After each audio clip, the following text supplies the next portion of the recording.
This is Ninette of Tigner Adventures, and this is my first video, so be kind to me because I have been forced into doing this.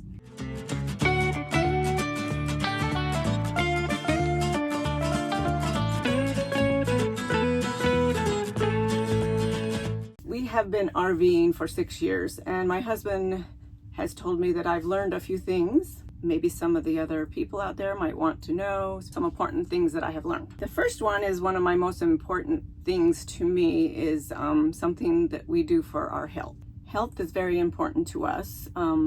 We try to live a wellness life instead of waiting till we're sick and then go fix it or put a band-aid on it. I will tell you right now, so you don't have to, guess the whole time. We're going to be making sauerkraut out of some cabbage. So there's the surprise. That's my whole key on health. Anyway, so the backstory is, I'll put the knife down, so I just had to have something to hold. 10 years ago I had cancer, and I had to have a whole hysterectomy, took everything out, and they radiated me, and I did not have any gut flora after that. And I was not feeling good, I was gaining weight, I didn't, So I studied a lot about prebiotics and probiotics and how to really rebuild my gut flora for my immunities. My children were going to college and they wanted to go to the Maker Faire in San Francisco. So that's really fun. The Maker Faire is anything you can make. It can be anything from a little tiny craft to great big fire-breathing dragons. And there was tons and stuff to see for days. And anyway, they had a barn and it was agriculture. So there was, growing mushrooms, and there was kombucha, and there was sauerkraut. Well, they had classes, so we all went as a family and did this class. And we got to make the sauerkraut, and we got to squeeze it and massage it, and we put it in little jars, and we got to take it home. I really enjoy the sauerkraut. For one thing, it is pure sauerkraut and it ferments in its own juice. So you don't add water, it's just salt. That's a naked one, salt and cabbage, and that's it. I have a favorite recipe. I tried several and I like this recipe. To prepare the sauerkraut, I go buy cabbage. Every 3 pounds is a tablespoon of salt. So I have about 7 pounds here. So I will keep half of one of them out. You don't have to be exact. When you have it all chopped up and everything, and you got your salt on there and it's starting to weep and do its thing, you can taste the salt amount. Now, if it's not very salty to you, you might want to add more. So if it's a little too salty, you could put a little bit more cabbage in it. So that's why you save up a little bit, maybe. I like to save out a little bit to make some coleslaw too. So I love cabbage. When we started traveling, that was one of the vegetables that you didn't have to have in their fridge all the time. I mean, it could stay down on a cupboard or on my floor for a week. It wouldn't hurt it.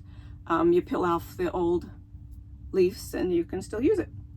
And I love it cooked with butter and salt and pepper. I love it in coleslaw. I love it in my sauerkraut. So it has many, many, many uses, and it doesn't have to be refrigerated. So that's great. Before you even start to get into this, have a way to get it in your diet every day. So we eat it with breakfast every day. I just think starting off the day is good. Our bodies are so used to this that when we miss or we don't get it, our bodies are saying, where is our sauerkraut? Where is our fermentation? So we've been doing this for 4 years, so it's like 48 times. So I do it like once a month. I make about a gallon, and then I break it down into quarts. And when I'm on my last quart,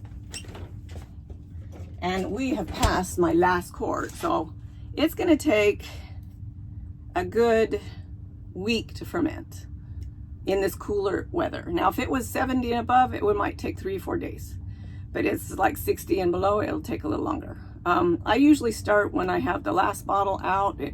We eat about a bottle a week, 4 bottles a month. Anyway, we eat about third of a cup, maybe to a, you know, fourth to a third. When I first start, you know, doing this, sometimes you have to figure out how to do it in your RV because this cord didn't fit, so I put it up on a little stand. Every time I get my little processor out, I got to make sure that this blade is up so it cuts, and make sure this is out because you don't want to double cut it. Now I know this because I've done everything wrong at least once.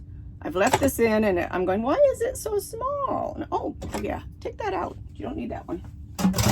And why is it cutting funny? You know, small again, because it has just the grater. But you want the slicer on there. Because you want to have some, you don't want it so small that it dissolves, basically. You want to have some stuff in there. Anyway, so you get that all ready. I cut it in half. I cut it in slices. Sometimes I cut out the core, but you don't have to because it does slice down and it does give a little bit of chew every once in a while, so I don't mind it. My recipe is like 6 pounds of sauerkraut. So every 3 pounds is 1 tablespoon of salt, so 2 tablespoons of salt, and I do kosher salt. And I do 1 lemon, juiced, and then I do dill weed. Now I told you I've made mistakes before. I have done too much lemon, and it was okay. Oh, and the most important thing, garlic. Almost forgot the garlic today. So a lot of times I do fresh garlic. It is, I think, better with fresh garlic and fresh lemon. But this last time was the first time I forgot the dill weed. And I thought that's why I liked it so much, but I still loved it. Kind of missed it, but I mean, it was okay. I mean, I've had too much this, too much salt, and actually too much dill weed. They've all been good. We've all eaten them. Haven't thrown away anything. So I don't think you can really screw it up. All right, so I am going to prepare this. So I take off the older leaves and throw them away. I cut it in 2. And yeah, you can cut out, like this has got some icky stuff on the bottom, so I'll take that out.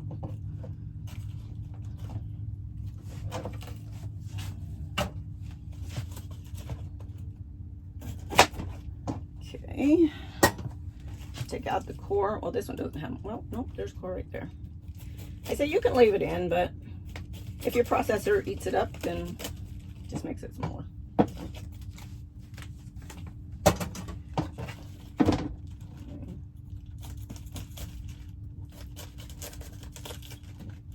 Okay, so I used to do fourths, but then it just took me longer to do it. So I just slice it in about the width of my feeder tube, about 1 inch.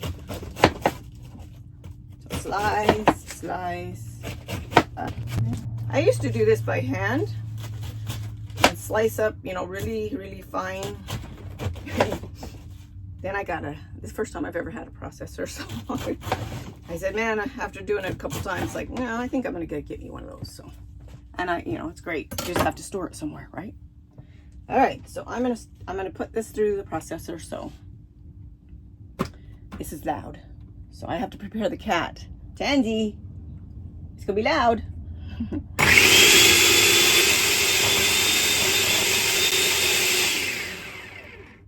Okay, you might saw some of the bigger ones.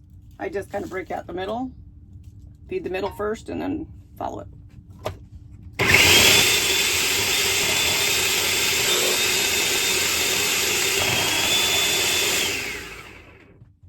Okay, easeful. Okay, now I have a big tub. You can use a tub like this, a deeper tub. I just pour it in.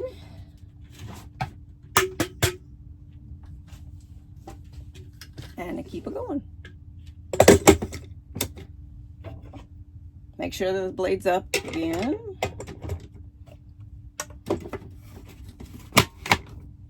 Okay.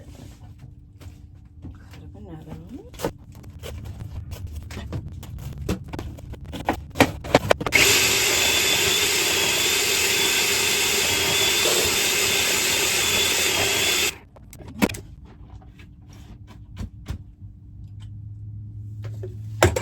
Okay, usually get one done and put 1 tablespoon of salt. I'll do a tablespoon of salt. Just sprinkle it over.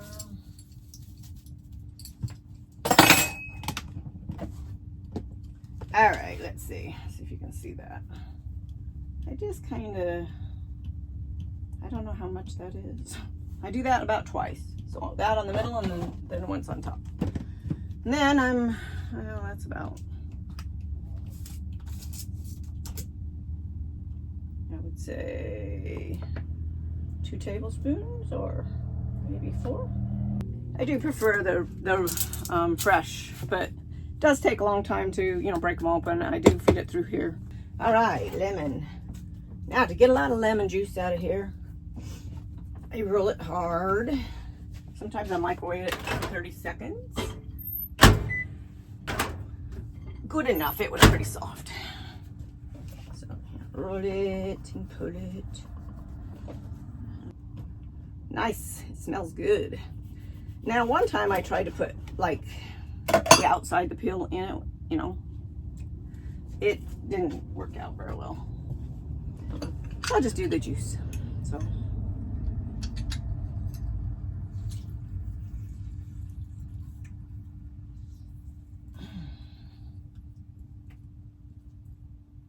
that was a good juicy lemon. Oh, sometimes when I want to get all the lemon, I'll fold it in 2 again. See how much? Oh, look at, there's more. Ugh. Gotta work out. That's all. Here we go. Okay, next one. Okay, lemon juice has got an acid to it, and so kind of helps the fermentation. It also guards against any bacteria coming in on the top. If you know, because when I'll show you later, but you're supposed to push everything under the water. Some of these little things always get out.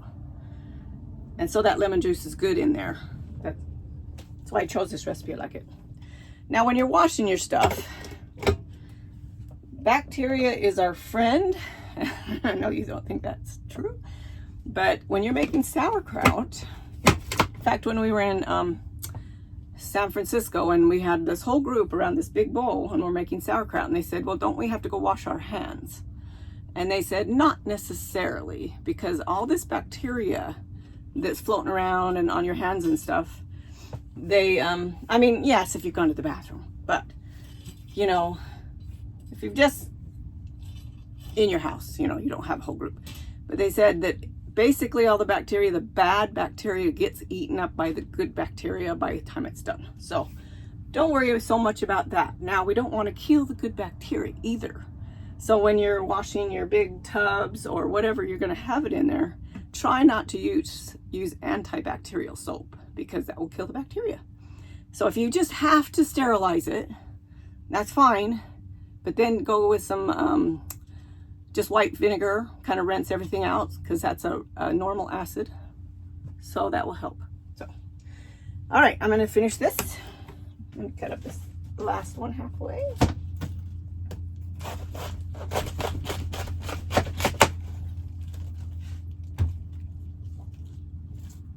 These are kind of small, so I don't like do all 4, or yeah, all of them. So, and then I'll taste my salt. See if I need more salt.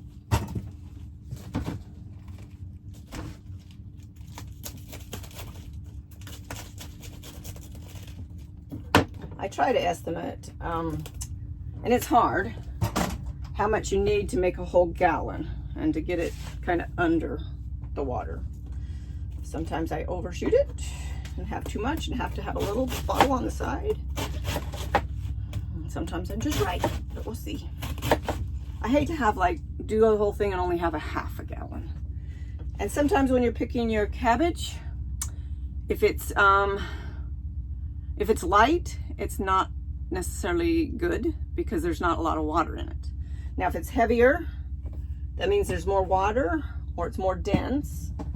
You know, sometimes some of the cabbages I've got has been not dense, and it makes like half the gallon. So try to find heavier ones. Here down in Yuma, we've got some beautiful, winter cabbages. In fact, the first time I did this was, well, I went through that 10 years ago. I, did all about it, and of course, after a while, kind of slowed down and stopped doing it. I went into kombucha, which will be later this year. We'll do kombucha. Anyway, but 4 years ago, right before COVID started, which was February, 2020 February, we went to Yuma for the first time, and we were at this ham club, and this cute little couple, they were a little hippie couple, and I really enjoyed them, and still know them today. They're up in Washington. Anyway, they were asking about our interests and stuff, and I mentioned sauerkraut. She goes, "Oh, I've always wanted to learn how to make that." And so we got some, and I taught her how, and then we started eating it again, which was great because it was the month before we were told that COVID was here in March. So ever since then, we've been having it every day. And that's why I think it's so important, because we have been directly exposed at least 25 times. And we've been at the white tent for the last 3 years, which is a lot of people. And we have never got it. So I believe that building up your immune system is the way to go. So that's just my thought. I'm not a doctor. This is what we do for us. So, okay.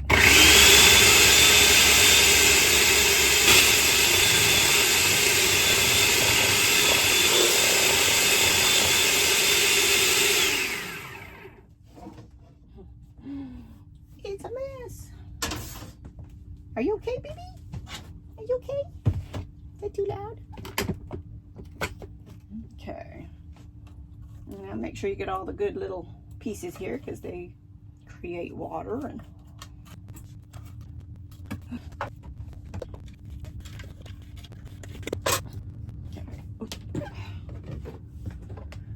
all right, trying to get all the little pieces, which you'll never get all of them, but get a majority of them. All right, so we got our dill, we got our lemon, we got our salt in there. And we're gonna mix this other stuff in there. Ooh, yeah. And this is massaging the cabbage. And this breaks it down. And you can sit here and do this. Oh, you can see it down there. Okay. You can do it for, I don't know, maybe it takes you 15 minutes, half an hour. Kind of like kneading dough in a way. Oh yeah, look at all the water in there. I don't know if you can see that.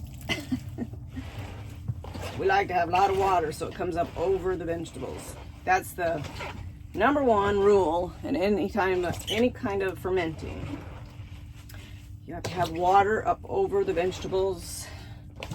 Try not to have any vegetables above it, because then the bacteria can get on the vegetable and go down into the bottle and ruin the whole bottle. This is more forgiving, I think, because of the lemon. Because I say there's, the little dills floating on top and the little tiny pieces that are floating on top, and I've never had a problem with any of it going bad. Oh yeah, that is juicy, very juicy.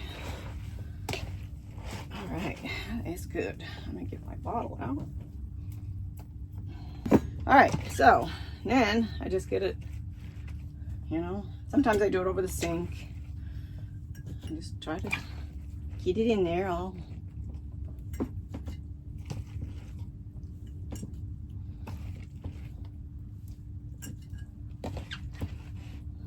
Okay, I got about 1/4. Then I want to knuckle it down, push it down real hard.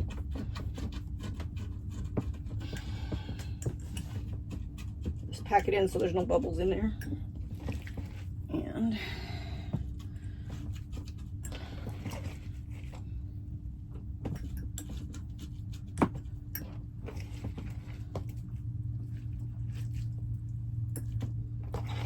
yeah, looks like we'll be about right.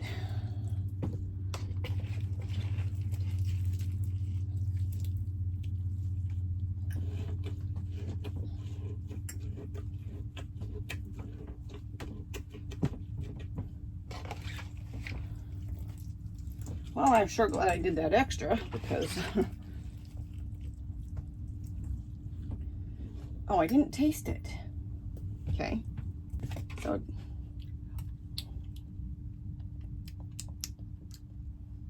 okay, so if it tastes like the ocean, you're doing good. That's salty. That's good. You want to taste salt because that's what protects it. You don't want it to burn. I mean, like too much salt, but this was just right. All right, so there's lots of water in the bottom there. So I'm gonna try to get, this is a harder vegetable because there's so many little pieces. Some of the other vegetables I've done is carrots and cauliflower, jalapeno in it. But you know, I didn't have the habit of eating salty things, you know. Really don't eat many pickles. I don't know. Yep. Anyway, try to get as much out as you can. Okay. And see all that water in there? Woo! See, we didn't really fill it all the way up. So this was a nice winter cabbage with lots of water in it. Heavier. Now they say if you don't have enough water, you can mix a cup. I think it's a cup. That seems like a lot to 1 teaspoon, but because it's going to be laying on top, maybe that's why. So a cup to a teaspoon of salt, and you pour it on top, and you don't mix it in, and as it ferments, it will turn darker, but it's still good, but it won't be like a natural one that has enough water. So if you do get some dry cabbage and you have to do that, it's fine. Because that's what you ferment all the other vegetables in, is every cup and what is a teaspoon of salt. Now, there's a lot of different recipes. There's, you got juniper berries, you got all these other things. Okay, I've taken a plastic lid and I've tried to measure it to be almost exact to where that is. So what you do, it's a barrier. So some people take the old leaves off the cabbage, which I don't understand, because then that would be vegetables above the water. So I put this is a perfect amount, and I try to get all the vegetables under it. Sometimes I have to, so I push down lightly so a lot of stuff doesn't come to the top, like vegetables, but they will because they're cut small, right? Okay, and I need a weight. Someday I should put everything together. So since this is going to be down in the water, I'm going to wash it off. So you need to weight this down so that water comes up above. See, there's about a good inch of water. So that's really good. See, there's a big chunk right there. You might want to stick that under or pull it out and eat it. I just don't want those big chunks. So like, I'm gonna take as much as stuff out I can get out that's floating on top. It always surprises me that they say don't have anything on top, but yet I do, and it's okay. But you try to get as much out as you can. It's a game. Wow, I had worked up a sweat. Okay, well, so I'm going to put this in to weigh it down. See how it floated up as soon as I took it off?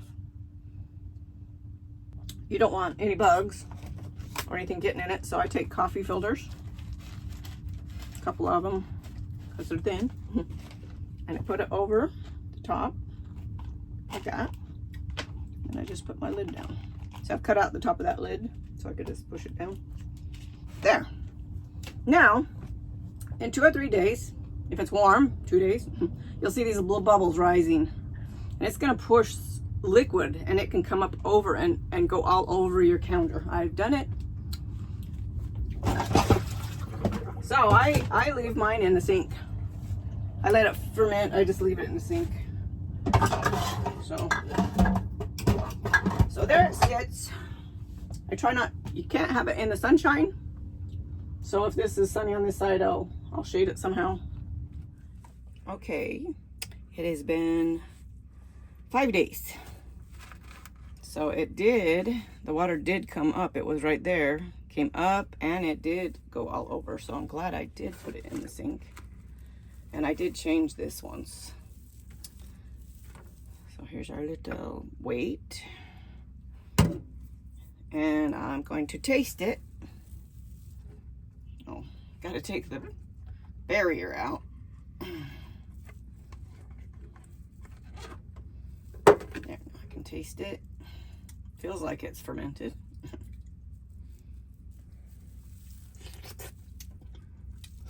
Oh yeah, that's sour. Now it's time to put it in our jars.